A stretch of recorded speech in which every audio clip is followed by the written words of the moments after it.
có ban cơ mây gió ta em đi ở ha ta tơ kỳ phun ra có ban cơ mai gió ta em đi ở trong cơ tơ kỳ phun trong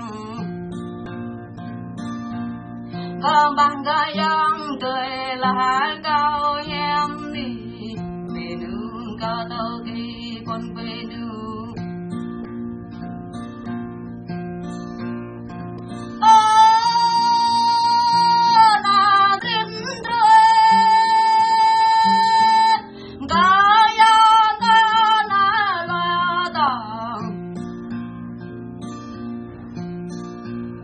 bỏ biết cho cơ nàng ta cao em mà bỏ biết riêng họ bay ta cao bỏ biết để cơ đập ta cao em đi này thơ tay lại bỏ mình cao cánh vô kỳ chờ hai trở lại giờ này em mà ở nhà hai chỗ đây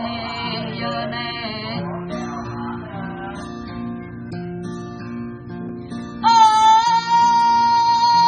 na riết rồi có gió ta na loa tòng lại mà ba bèm rồi có tai em đi ở lại một chém rung rồi có ta gan có ta rồi nay em mà ở mẹ bờ tàu mau kia mình răng cao bờ tàu kia mình em đi ở giữa bờ tàu ta này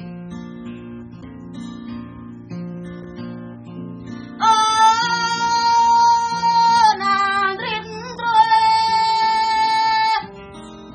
có gió ta na loa tòng về mê mương mô tè giờ hơn cao em mà về mà mương nét giờ cao na riết rồi gió này em mà ở na loa tòng giờ này có ban cơ giông cười gió này